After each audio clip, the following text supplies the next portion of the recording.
Selamat pagi Pak Isnanda, selamat pagi teman-teman. Saya Ernanda Dunika Sari, nomor mahasiswa 30253, ingin mempresentasikan tentang perusahaan yang saya ambil. Yang pertama, analisis perusahaan, PT Integra Indo Kabinet Tbk. Analisis industri. Analisis industri adalah proses memilih perusahaan yang memiliki kinerja unggul dan terbaik di dalam industri peralatan rumah tangga, yang akan diseleksi dengan analisis kualitatif dan kuantitatif perusahaan wood yang bergerak dalam bidang mebel bahan baku kayu. Sektor peralatan rumah tangga. Yang pertama, PT Citos International Tbk atau CIN. Yang kedua, PT Kedaung Indah Can Tbk atau KICI. Yang ketiga, PT Langgeng Makmur Industri Tbk atau LMPI. Yang keempat, PT Integra Indo Kabinet Tbk atau Wood.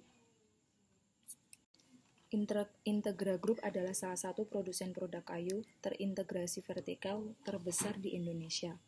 Didirikan pada tahun 1989 dan berpusat di Sidoarjo, Jawa Timur. Produk utama kami adalah furniture indoor dan outdoor untuk rumah, kantor, dan hotel. Kami juga memproduksi pintu kayu, kusen jendela kayu, serta produk berbahan dasar kayu dan rotan lainnya. Fasilitas produksi kami di Sidoarjo menempati area seluas 300 meter persegi dan mempekerjakan 5.500 karyawan, sedangkan fasilitas lain di Lamongan menempati area seluas 150.000 meter persegi dan mempekerjakan 1.600 karyawan. Total karyawan dari dua fasilitas tersebut adalah 7.100 karyawan. Grup Integra terdiri dari 8 perusahaan, 5 perusahaan manufaktur, termasuk anak perusahaan tidak langsung, 1 perusahaan distribusi, 2 perusahaan konsesi, kehutanan, dan 1 perusahaan induk non-operasional yang sepenuhnya dikonsolidasikan di bawah grup Integra. Integra Group telah menetapkan dirinya sebagai salah satu dari sedikit perusahaan lokal dengan akreditasi internasional dan domestik. Rantai proses bisnis kami mulai dari bahan mentah, kayu dan kayu gergajian, hingga retail dan distribusi furniture sebagai satu industri hijau yang terintegrasi. Visi dan misi. Visi, to be the best integrated wood company with sustainable research, menjadi perusahaan kayu terintegrasi terbaik dengan sumber daya yang berkelanjutan.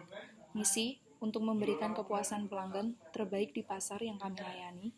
Yang kedua, untuk mengoptimalkan produktivitas dalam memberikan keunggulan operasional menuju total equality management.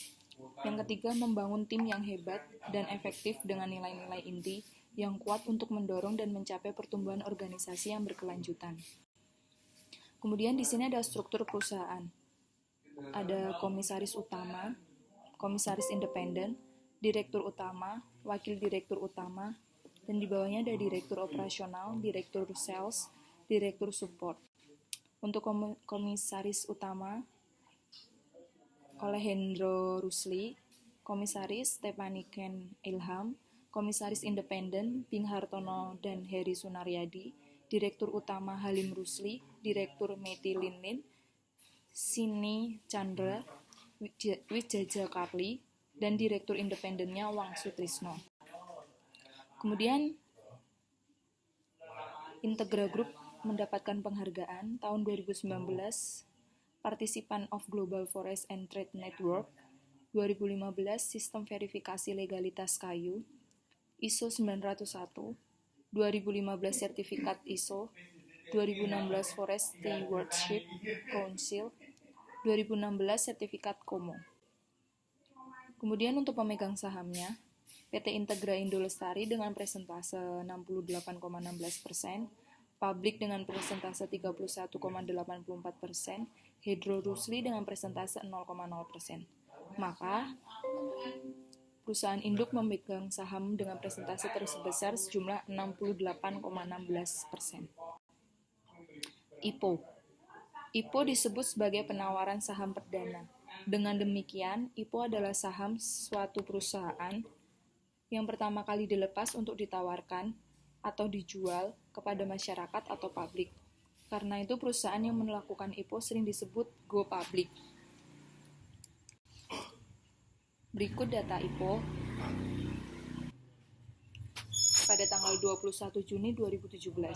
Saham penawaran 1.250.000.000, saham pendiri 5 triliun, total saham terdaftar 6 triliun 250 juta, presentasinya 20%, harga penawaran 260, dana terkumpul 325 triliun, Biro Administrasi Efek PT Datindo Entricam, penjamin emisi utamanya ada PT Bahana Sekuritas, PT BCA Sekuritas, PT DBS Fixer Sekuritas Indonesia, papan pencatatan development.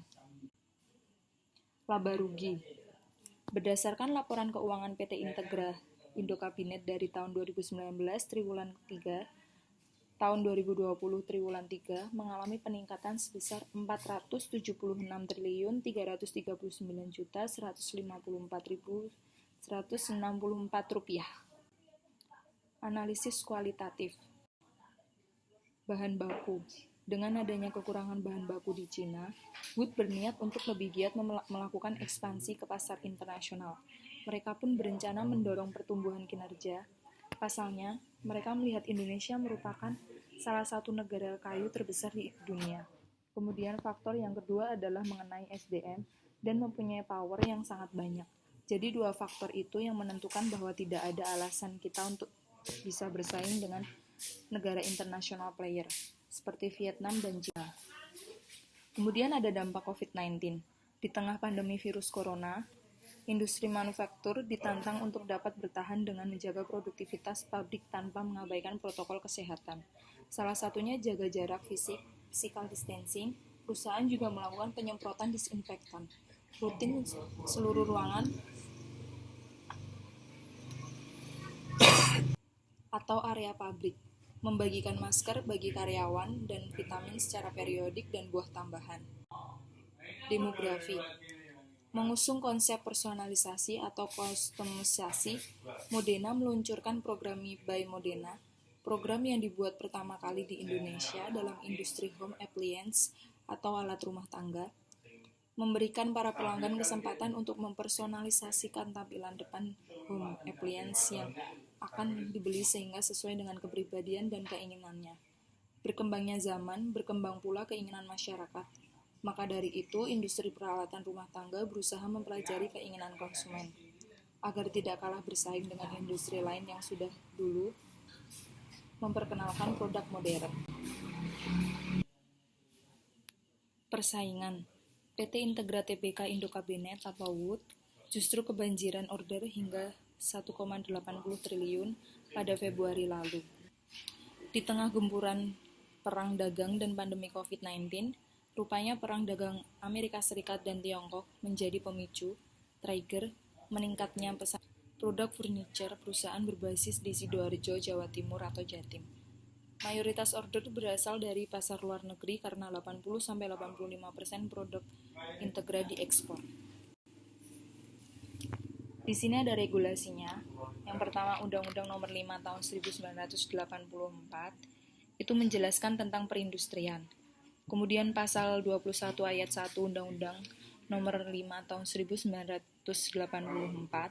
itu menjelaskan tentang perusahaan industri wajib melaksanakan upaya keseimbangan dan kelestarian sumber daya alam, serta pencegahan timbulnya kerusakan dan pencemaran terhadap lingkungan hidup akibat kegiatan industri yang dilakukannya. Pasal 33 Undang-Undang 1945 menjelaskan tentang perekonomian disusun sebagai usaha bersama berdasar atas asas kekeluargaan. Dan yang terakhir, Pasal 23 Ayat 2 Tahun 2018, PP 27 tahun 2020 menjelaskan bahwa wajib bayar pajak untuk golongan usaha kecil dan menengah atau UKM. Kesimpulannya, sektor industri peralatan rumah tangga sangat bagus untuk berinvestasi jangka panjang.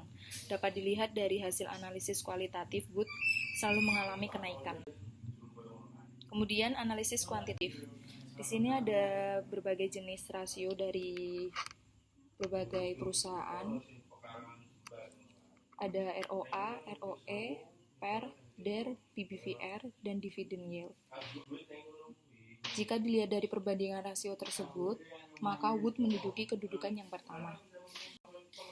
Kesimpulannya, berdasarkan analisis kuantitatif yang saya buat, dapat disimpulkan peringkat terbaik di subsektor peralatan rumah tangga antara lain Wood atau PT Integra Indokabinet Tbk, 2 Chin, PT Citos Internasional Tbk, 3 Kici, PT Kedaung Indah Cam Tbk, 4 LMPI, PT Langgeng Makmur Industri Tbk.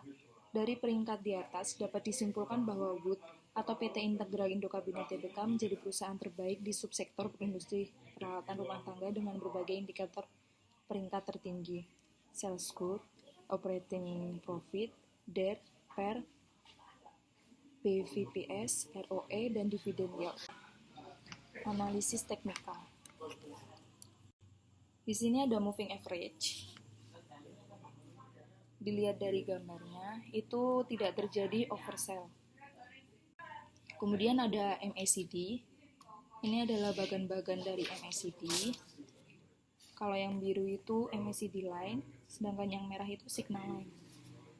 Jika ingin membeli saham bisa dilihat dari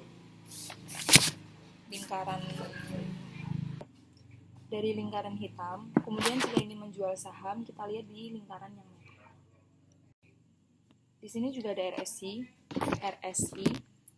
Pada lingkaran biru menunjukkan keadaan overbought di titik chart 83.1004. Pada lingkaran merah